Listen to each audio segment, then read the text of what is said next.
Episode के starting में हम देखते हैं कि सोल्जर ने क्वीन को तलवार मार दी थी। फिर से ट्राई करने जा रहा था, लेकिन इस बार गैंगचोर बीच में आ जाता है और उसको दूर फेंक देता है। एक सीन में पोंग सैंग को भी देखते हैं, जो कि रिचुअल कर रहा होता है और अपने आप से कहता है कि फाइनली 8 फीट वाले घोस्ट ने राजा की बेटी को मार दिया है। अगले सीन में यूरी और गैंगचोर को देखते हैं, जो कि स्टोन को देख रहे थे। अब इन्हें ये पता चलता है कि रानी के पास जो स्टोन था वो काम क्यों नहीं कर रहा था, क्योंकि स्टोन पर अल्कोहल को डाल दिया गया था। लेकिन ये काम किसने किया होगा? यूरी बता रही होती है कि कोई यही का होना चाहिए जो कि रानी के रूम में गया होगा।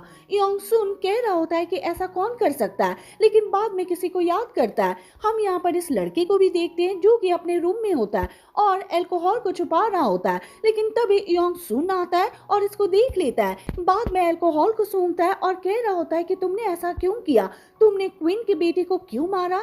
आदमी पैरों में गिर गया था और कहता है कि मुझे माफ कर देना, आगे से मैं ऐसा नहीं करूंगा। योंग सुन बताता है कि मैंने तुम्हारे लिए यहाँ पर क्या क्या किया था, तुम्हें यहाँ पर नौकरी दिलवाई थी, लेकिन तुमने ये सब कर दिया। बाद में इसको पकड़वा देता है। वही हम डॉक्टर को देखते हैं, जो रानी को चेक कर रहा होता है। यूसुंग पास में होता है और कह रहा होता है कि कम से कम रानी को तो बचा लो, लेकिन डॉक्टर ने कह दिया था कि मैं किसी को भी नहीं बचा सकता। रानी अपनी अंतिम सांसें ले रही होती है, किंग से बात करती है और कहती है कि मुझे माफ कर देना, मैं आपसे पहले जा रही हूँ, और उसकी डेथ हो जाती है। बाद में बाहर अनाउंसमेंट कर दी जाती है कि रानी की डेथ हो गई है। यूरी भी ये सब देखती है, रोने लगती है और कहती है कि ये सब मेरी गलती है, मेरी वजह से ही रानी की डेथ हुई है। लेकिन गैंगचोर ने कह दिया था कि तुम्हारी कोई गलती नहीं है, अपने आप को ब्लेम करना बंद करो। पोंग सैंग के पास भी आदमी आता है और कह रहा होता है कि तुमने मुझसे ये क्या करवा दिया, तुम्हारी वजह से रानी की डेथ हो गई, मैं तुम्हें मार दूंगा।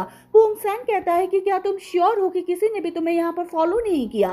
तभी यहाँ पर सिपाही आते हैं और इन सबको पकड़ लेते हैं। वहीं हम यूरी को देखते हैं, जो अपने ताबीज वाले आउटफिट को देख रही होती है। अपने आप से कहती है कि यही एक तरीका है जिसकी हेल्प से 8 फीट वाले घोस्ट को रोका जा सकता है, लेकिन अगर मैं ऐसा करूंगी तो मेरी डेथ भी हो सकती है। बाद में यहाँ पर गैंगचोर को देखती है। तभी इनको ये पता चलता है कि जिन्होंने रानी के साथ ये सब किया था उनको पकड़ लिया गया है। बाद में देखने के लिए आते हैं। हम यहाँ पर यूसुंग को देखते हैं, जो कि इन सबको देख रहा होता है। बाद में पोंग सैंग के पास आता है, जो कि हंस रहा होता है।